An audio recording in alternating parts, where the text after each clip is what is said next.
that's where I would like to bring in our next expert. She's the Constitutional Issues Chairman for National Legal Forum, State President of Nevada Family for Freedom, Executive Director of the Independent American Party of Nevada, organizational member of the Nevada Campaign to Defeat the U.S. Patriot Act, a volunteer citizens lobbyist since 1971, and we're not talking about just showing up at the legislature every now and then. We're talking about hours a day, every day. In college in 1973, she fought the Equal Rights Amendment. She has been working on the Article 5 issue for over 30 years. She is a mother of 4, a grandmother of 13, and a homeschooler. Please welcome Janine Hansen.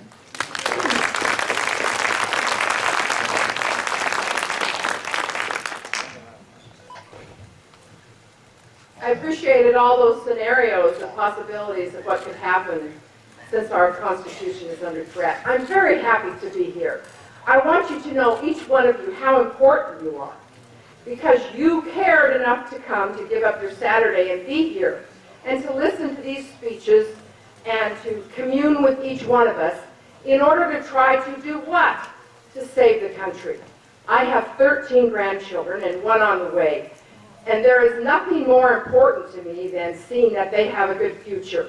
And the reason I'm here today is because I'm concerned that they don't have a good future, and that we have an America that is very different from when I grew up. The Article 5 Constitutional Convention is an issue that often splits conservatives. In fact, I have worked with more Democrats on this particular issue than maybe any other way, but you know, they aren't all that bad. I think it's a wonderful thing when we can walk across the aisle and work with people. And Phyllis Schlafly always says, she's our national president, she says, you know, I let people vote for the reason of their choice. So if they want to be against the Constitutional Convention for the reason of their choice, that's fine with me. We have to work in coalition. We have to work cooperatively. One of the things I've learned in working at the legislature as a volunteer citizen lobbyist for my whole adult life is that we sometimes are on the same issue with people we might be surprised about. Last week, Article 5 Convention of States was defeated in the state of Nebraska. When I worked with Kathy Wilmot about it, I told her that she needed to go and talk to the Democrats. She'd already talked to all the Republicans, and they were split. I said, if you're going to win this, you got to talk to the Democrats and be willing to accept, for the reason of their choice, the reason they're against it. She says, but I don't like the one fellow. I don't like him very much. I said, well, this is your opportunity to be a good Christian and get acquainted and get to know him. And then maybe you can influence him on some other issue in the future. You know, she did that. And last week they defeated Article 5 in Nebraska. So we sort of have to look at this in a little different way. Now, if somebody said your house is burning and you need to throw something on it to stop that, you certainly wouldn't be willing to throw gasoline on it, would you? But that's what Article 5 Constitutional Convention will do. Now, there's a lot of new ones, so I'm just going to go through a few of those that we have. We have the Convention of States. They tried to claim that they aren't a constitutional convention. If you look at Article 5, which is the section of the Constitution where we have an amendments convention, that's precisely what they're talking about. Now, it's interesting, you have a convention of states that's in your legislature here in Michigan, and I was remembering, I think it must have been 30 years ago that I came to Lansing, Michigan, and spoke before your legislature about Article 5 Constitutional Convention. And that was a long time ago, and I didn't have any grandchildren then. And I don't even remember, I don't even think I had any children then. Maybe I did. But anyway, Convention of States is very interesting. They say we're going to limit this convention. And how are we going to do it? They have 3, not amendments, but 3 subjects. And their second subject is to limit the jurisdiction of the federal government. Now, what was the purpose of the Constitution in the first place? That's right. It was to limit the jurisdiction of the federal government. So when this is their subject, what does that do? It opens up every section of the Constitution for amendment. Now, I was just looking on their website, and they had suggested 8 possible amendments, and there could be many more, they said, in order to accomplish their goals. We have no idea how many amendments this will mean for the Convention of States. So when they tell you it's limited, that's not exactly the truth. In fact, I would say it's far from the truth. Because if you open every section of the Constitution to amendment, you're not limiting it very much, are you? Now, I don't know about you, but in Nevada, where I live, we don't control our city council, we don't control our county commission, we don't control our state legislature, and certainly we don't control our congressional delegation. Well, somebody's got to rescue those people. Now, I doubt that you control many of those in your own state, that you could say you feel completely comfortable with the local people that are governing you. Now, you think about who's going to be interested in a constitutional convention. There isn't going to be anybody, no special interest group, no political party, no organization that isn't going to want to be represented there, that their cause will be heard. It's going to be the most important political event in the history of the United States since the original one. And you remember what happened at the original one, don't you?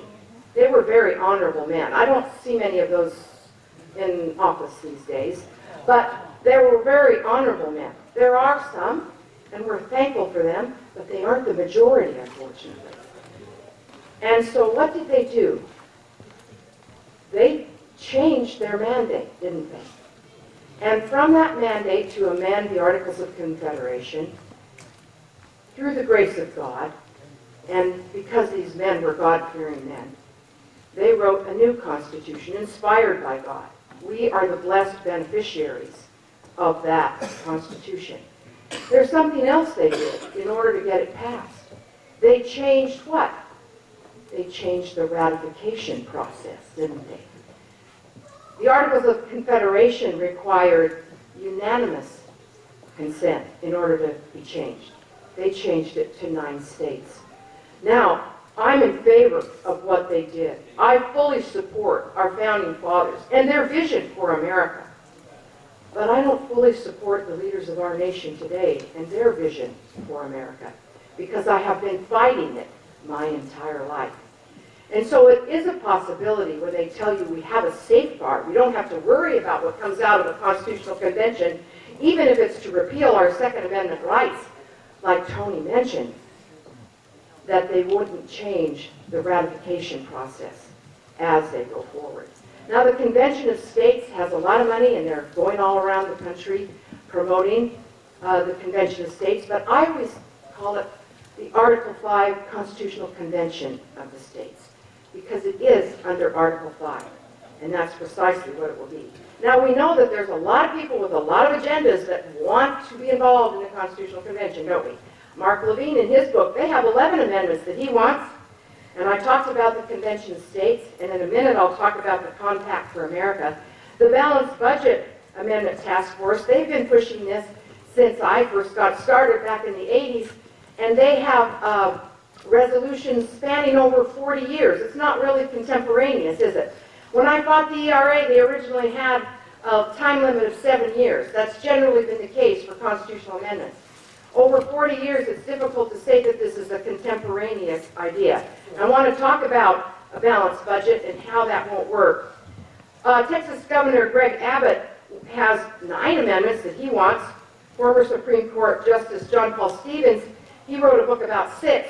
One you heard from Tony about essentially gutting out the Second Amendment, but he also wants to gut the First Amendment by repealing Citizens United. And if you look into Citizens United, you can go on to movetoamend.org, and you will find out that there are literally 9 pages of organizations supporting them. They've gone through a lot of cities and counties getting this passed. What they want to do is much more than repeal Citizens United. They want to eliminate any independent spending on campaigns, and money would only come through the government. How much free speech do you think a candidate would have if the government is funding them? Now, I've run for office before, and I know how difficult it is to raise money, but I also know that they wouldn't be giving me any, the government. So this would eliminate dissent It would leave a candidate, couldn't even give money to his own campaign. That's how extreme this is. It wouldn't even be able to give money to their own campaign. So essentially it would eliminate our most important type of free speech, and that is political free speech, because it defends. We use political free speech to defend all other kinds of free speech, as well as every other right that we have. So it's very important to realize that there are many forces out there, and Move to Amend has passed an Article 5 convention in 4 states already, and they are in many other states pushing to have that passed. So it's important to know that it's not just a few little nice conservatives that are going to get together in a constitutional convention and pat each other on the back, and that's going to be the end of it. There will be massive political forces involved in this, and if you're arrogant enough to believe that we have the power right now in the constituency to control that and to control what comes out in the media, I don't think you've been in the movement very long. Now let me talk about another kind of Article 5 that's coming forward. And that one is also in your state, and it's the Compact for America for a Balanced Budget. It's a little bit different than the others. It's not seeking just an Article 5 convention. It's seeking to have 38 states instead of 34, which is what they need. The Balanced Budget Task Force now claims they have 27 states. That's interesting to me, because in Nevada we originally passed the Balanced Budget Amendment, and then the Assembly expunged it. And so only one house in Nevada has passed it, but they're counting Nevada in their count. So we don't really know if that's real. But under a Compact for America, we have several items that they think are very useful. And I want to talk about those for a minute. You have one up in your state. It requires that these states come together in a compact in advance, and of course any real compact can only be effective if it's approved by the federal government. Under Article 1, Section 10, Clause 3, the federal government must approve all compacts. So they have, ultimately, Congress will have to approve it. So they have a couple of restrictions in there. They say Congress cannot raise the debt unless what? Unless they first get this debt ceiling approved by a simple majority of the states. Now that might seem like a good idea. Have you seen gridlock in Washington, D.C.? Wait till you have gridlock with 50 states trying to do something. So, okay, that's an interesting idea. But did you know that every state, including your state, receives between 19 and 45% of their state general fund budget from the federal government? Now, Michigan receives over 33%, and the average is 31%. So I say to many of these conservative Republicans that want to reform Congress, I say, well, if you can't reform your own state and stop voting in favor of federal mandates and federal money and federal grants, then don't tell me that you're sincere about trying to do something about Washington, because you're just blowing smoke. So until the states can clean up their own act and have a true balanced budget in their own states, I don't believe they're capable of doing anything with the out-of-control federal government. Now, the other thing that the compact does is that it says that Congress can raise taxes, because you know it doesn't say the balanced budget is to reduce spending. You'll notice that when you read it. It says it's to balance it. So if you have spending up here and you have tax collection here, what happens to balance it? This is what's going to happen. And they admit that there's going to be a tax increase in order to do this. Are all of you ready for that? We heard this afternoon from our economists that more taxes aren't going to help our economy, and right now we're all suffering, I think. We heard him say how much our income as in the average person in America has gone down, about 9%. Seems like it's more than that to me, especially when I'm trying to feed all my grandchildren. But so what is the restriction on raising taxes? Well, they say we have to have a 2/3 roll call vote in order to raise taxes in Congress. Now, they just raised the debt limit, and let's see, that was about by 62%, over 62% last year in Congress. I think they could probably get that 2/3 majority if they worked at it. Or the other alternative is if they get rid of the income tax and replace it with a regressive sales tax for everybody, they don't have to ask the states They don't have to get a 2/3 majority in order to pass it. They can pass that just on their own. And so there's no restriction on an increase in a sales tax for the United States under their program. This is scary to me. I think we're being destroyed. In Nevada, our Republican governor, who thank goodness stepped down as a possible Supreme Court nominee, Brian Sandoval, the first time he had a Republican Senate, a Republican Assembly in probably 30 years, he passed the largest tax increase in Nevada history. So I don't know about you, but I don't trust the Republicans and I don't trust the Democrats, because if you ask me, they're all on this, especially after they get elected. So I'm very concerned about any kind of restrictions in a compact or a balanced budget having any effect. Let's talk about a couple other reasons why these wouldn't have an effect. Right now, under our budget, 24% is funding Medicare, Medicaid, and 24% is funding Social Security.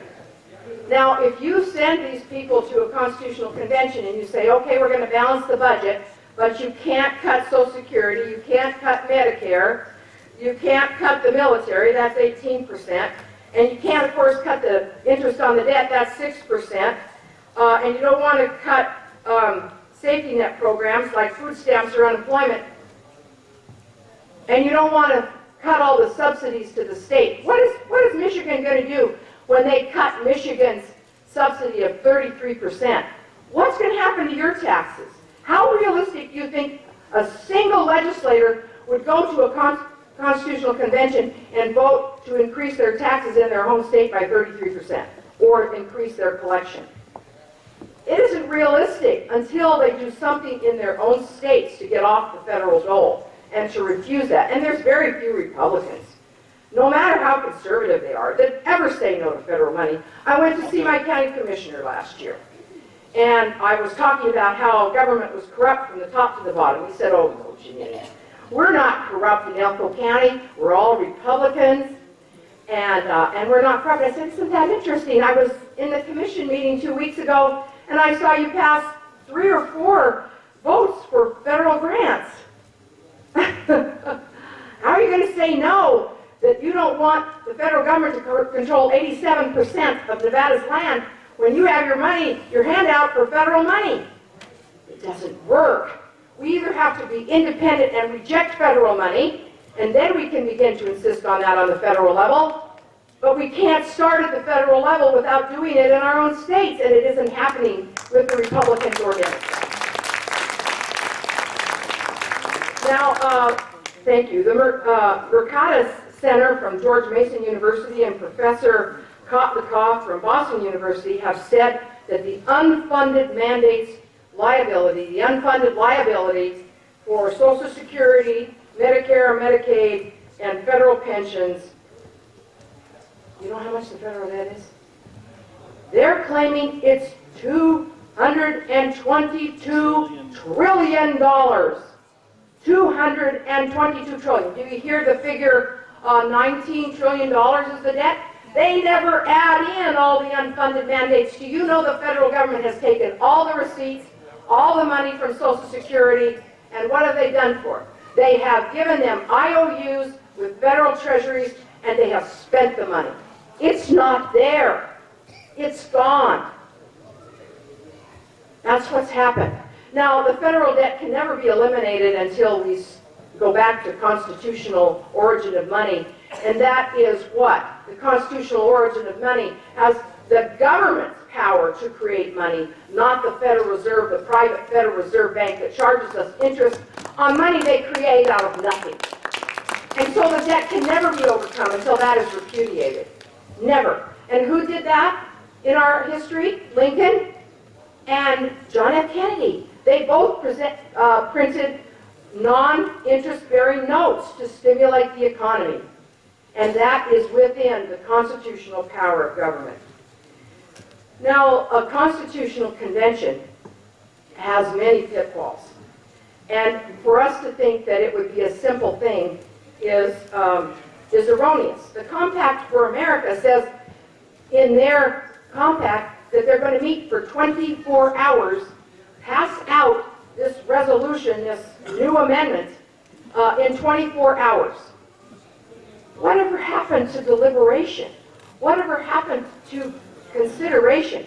Now, I go to the Nevada legislature, and I can understand why you want a part-time legislature. Every year we have a bill in our legislature to meet every year. We meet every other year for 4 months. And I'm telling you, I'm there 16 hours a day for 4 months. I live in Carson City. I live 325 miles away and go home on the weekends. And I'm telling you, it takes me 3 months to recover, and it takes the state years to recover from the damage they've done. And so if they met 24 hours, maybe that would be better. But I don't think it's realistic to assume that that can happen. They say, well, who's going to come? Well, all the states that have signed on to the compact, but they've also invited all the states that haven't signed on to the compact. And I think that's a real issue. Why? Because the other ones have taken an oath for the Constitution. They've said they'll support this particular initiative, which I think is totally unrealistic and won't work anyway. It doesn't even have an exemption. What if there was a national emergency? What if there was a war? And they have no way in order to meet that to defend the American people. What if there was a national disaster? There's no way in this particular program to address that at all. So I don't think it's possible, having been at the legislature in Nevada all these years and seen how they deliberate and pontificate and carry on, to get anything done in 24 hours, besides the formalities. But that's just one of the things that I think is totally unrealistic about their proposal. I think another thing that's happening is we have people like Michael Ferris, and I'm a homeschooler. I was a pioneer. I was promoting homeschool before I had any children. And I homeschooled my 2 own children, and I have 8 grandchildren that are being homeschooled. And I'm a firm believer that the only thing that may save America is the homeschoolers, because they aren't brainwashed by the government schools. And I never call them public schools. They don't belong to the public. They're government schools. Maybe we could call them NEA schools, National Education Association schools. That might be the case too. So we have to be certain about what we're going to get. Now, if we can't control who's elected at the county commission, the state legislature, and Congress, how are you going to control the person that goes to a constitutional convention? They're telling us that every state, convention of states is saying this, compact for a balanced budget is saying this, and a lot of the delegate limitation legislation promoted by the Task Force for a Balanced Budget is also saying this, that every state is only going to get 1 vote. Now, do you honestly believe that in this political climate, New York or California or Texas are going to put up with that? That they're going to have a vote equal to Nevada, 1 vote? In the Compact for America, they have the governor and the Speaker of the Senate and the Speaker of the Assembly of the House, that's the Tennessee bill, they're going to be the delegates. Heaven forbid if my governor went to that to vote for a balanced budget when he raised the taxes higher than any Democrat in the whole history of the state of Nevada, and that's who we're going to send to be a delegate to reduce the spending of the federal government? It isn't realistic. It's not going to happen. We got to look at the real politics of it all. And then when they get there, what's going to happen? Okay, they're going to vote for a balanced budget. So we talked about that, didn't they? And what's going to happen in the media? Oh, these people are going to attack Social Security. These people are going to cut Medicare. Now, you heard the wonderful lady from Heritage talk about how you have to build a constituency and an understanding before you can change those things. When they get there and start attacking our people as to destroying Social Security, destroying Medicare and Medicaid, destroying the military spending, all of these things, it's not going anywhere. Politically speaking, it can't happen. They're unrealistic, and I guess they've never been on the ground. I mean, I grew up fighting in the trenches with Phyllis Schlafly on the Equal Rights Amendment. I know how difficult it is. I know how to count votes at the legislature. And I don't think they have the votes in every legislature or every governor to be able to control anything. They don't control their own states, as I've mentioned several times here. I think it's very important to realize that in Article 5, we often read the first part that talks about the amending process, but the very last sentence talks about how anything in the Constitution essentially can be amended except the fact that states have to have equal suffrage. And what's that? We heard about suffrage today. That's the equal rights vote. So that means that you can amend anything in the Constitution except the provision which gives states 2 senators. That means that everything else under Article 5 is open to amendment. Everything in the Constitution is open to amendment. And former Chief Justice Warren Burger, who is the highest authority who's ever spoken on this, said a constitutional convention cannot be limited. I have also repeatedly given my opinion that there is no effective way to limit or muzzle the actions of a constitutional convention. The convention could make its own rules and set its own agenda, and Congress might try to limit the convention to one amendment or issue, but there is no way that the convention would have to obey. Justice Scalia last year in New Jersey said he thought it was a very dangerous idea for a constitutional convention. So for every scholar that may think it's a good idea, there's plenty of others on the other side. And I think that's very important for us to remember. Now, I've handed out a couple of papers that I've written on the Constitutional Convention, and there's some from Phyllis Schlafly on the back table I invite you all to pick up. Now, when I asked them to print these, I said, now please print these on colored paper.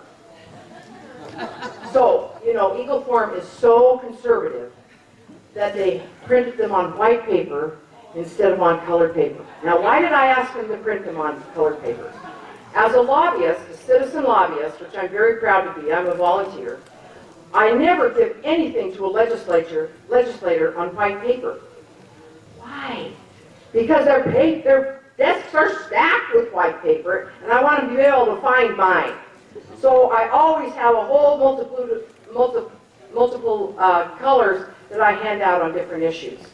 So that's why it's hard for you to find this on your tables, because Eagle Forum is so conservative that they couldn't even spring for colored paper for you. Now I have to tell you how much I love Phyllis Schlafly. I've worked with her since 1974, and I think she's been the Esther of our time, and I'm thankful for her, and she is truly my heroine. And I love her very much, and I appreciate her. And she understood this issue and the dangers of it long before many other people got involved in this particular issue. And I think that's very, very important because of the history on it. And one of her issues of the Phyllis Schlafly report is in the back of the room. So we don't know about Article 5 except exactly what's in Article 5. And one of the things it doesn't tell us is how the delegates will be chosen. One of the things it does say, so when they tell you that they're going to choose the delegates, it doesn't say that in Article 5. They're just speculating or trying to force it. One of the things it does say is that Congress shall call the convention. Now, there's been about 27 bills in the U.S. Congress over the years to give a set of rules on how a constitutional convention would be run. Those include several sets from Senator Sam Ervin and Senator Orrin Hatch from Utah. And every one of those from the U.S. Congress in the congressional report shows that they suggest proportional representation. What does that mean? It means the same kind of proportional representation that we have in the Electoral College or that we have in Congress today. And that is not one vote for one state. And I don't know about you, but in Nevada, all these people that live in the East, they don't care that only 13% of the land in Nevada belongs to the people and that we have any way of using it economically. They have no understanding of that at all. They are totally clueless about the economic problems in Nevada because of the heavy hand of the Bureau of Land Management and the Forest Service. And I appreciate that. So I don't have a lot of expectation that those kinds of economic problems can be solved in a constitutional convention. Now there's one other issue I'd like to mention, and I'd be glad to answer some questions. And that issue is national popular vote. Have any of you heard of it, national popular vote? National popular vote is in your legislature right now.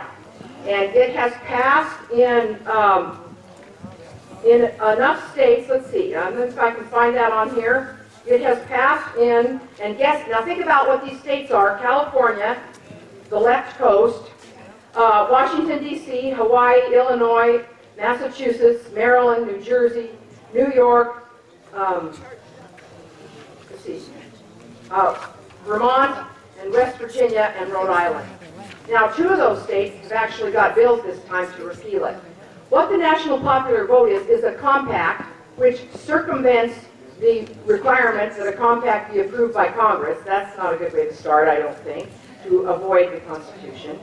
And what it does, it now has 167 electoral votes amongst those states that it has got this passed in.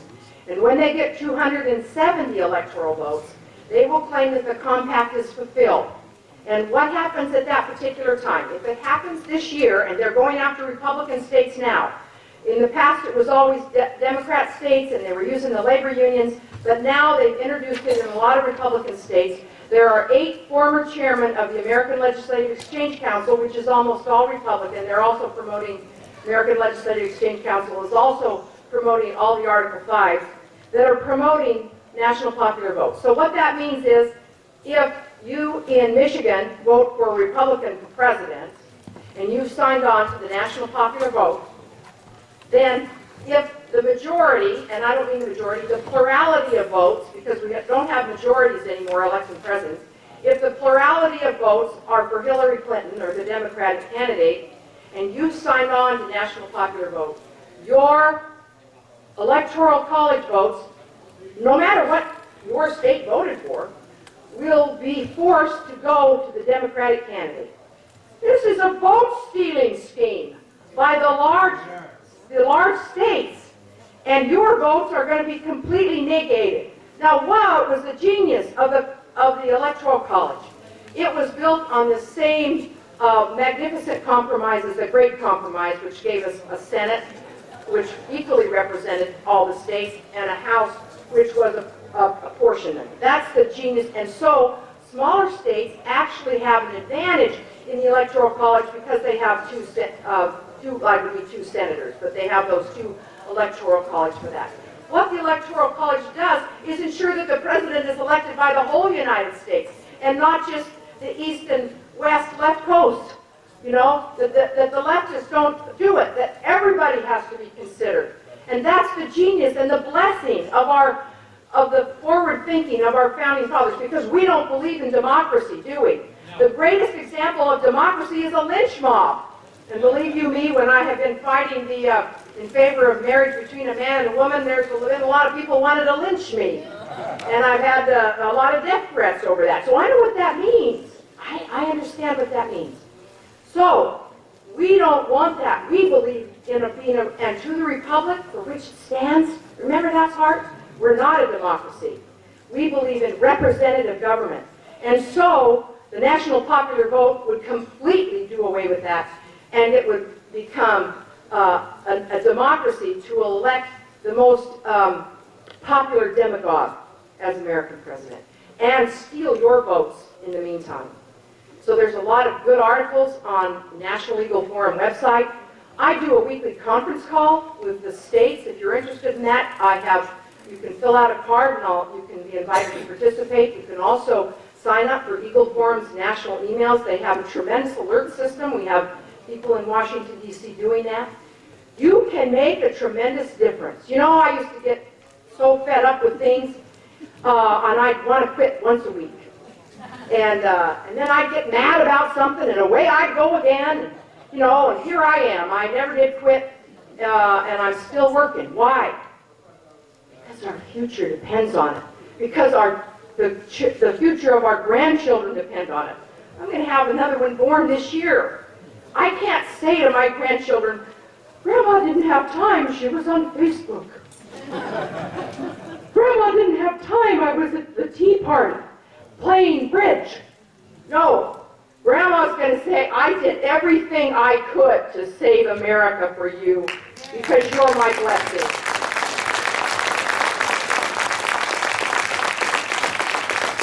And that work will not only save my grandchildren, but it will save your grandchildren. And if you don't have any grandchildren, it will save America. Because America can only be saved from the bottom up, because it's controlled from the top down.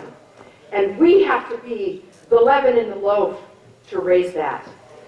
You know, I never walk into the legislature that I haven't prayed in advance, because it's a scary place to go in there. And they sometimes say, why are you here, Janine? Well, you're going to find out. Just wait. But it's really been a wonderful experience in my life to be able to do that. This last session, I wrote over 150 alerts to people on many different issues, which help educate them. I did 6 citizen lobby workshops around the state so people could lobby the legislature from their own home, on their own computer or their own iPad or their own telephone. We need to be engaged. How many of you have been to Lansing and gone lobbying? Okay, if you haven't, you're in trouble. You're going to have to report to your grandchildren that you failed them because you weren't willing to do it. And the best way to learn how to lobby, you know what that is? Step your foot through the front door. And you begin to see how it happens. And you will find out that you know a whole bunch more on the issues than that particular legislator does, because you've studied it. You can imagine, we heard about the hundreds of bills, the thousands of bills that are introduced in Michigan, and it's almost that bad in Nevada, but they only meet for 4 months, so there is a deadline and it's cut off. They think they're there to make more laws. We got to get them there to figure out that they're not there to make more laws, they're there to repeal all these laws that they've written. And so it's very important for you as a citizen to show up. And when you show up, it makes a difference. You can make a tremendous difference. You can talk to your own legislator, and when they see you there from their district, they say, oh no, now he's going to go home and talk, isn't he? Yes, I got a big mouth, and I'm going to tell everybody, and I'm going to put it on this page, and I'm going to put it on that, and I'm going to tell everybody what you're doing, and I want them to know that you used to be, you said you were conservative, and then you got there, and who knows what happened to you, but it wasn't good. So you are responsible. In America, we are the sovereign citizens who are responsible for our government, and God will hold us accountable for what happens if we don't do it. And it's really a blessing. I've never met more wonderful people anywhere than in the movement. I've never felt more satisfaction for the incredibly long hours I've spent than seeing, even win or lose, that we made a difference. And you know, I am friends, actually, every single legislator, be they a Democrat or Republican, I know every single senator and assemblyman in Nevada, and they all know me, and they all, after years of praying for them, they all respect me. And so we don't need to view them as our enemies, we need to view them as people we need to teach. So I would leave you with these last words. You can make all the difference in your community, in your home, in your church, in your family. Family is always first. You can make all the difference. And we need to be, and you know, I saw this when I was in Florida for Phyllis Schlafly, and it said on the Minority Leaders Board, we the unknowing, led by the unwilling, are doing the impossible for the ungrateful. Are they ungrateful? We have done so much for so long with so little, we are now capable of doing anything with nothing. Well, that's almost the truth, because one with God is the majority. Now, I would encourage you by saying, be realistic, expect a miracle, and they will happen, and we can win, and we can preserve America for our grandchildren. Thank you.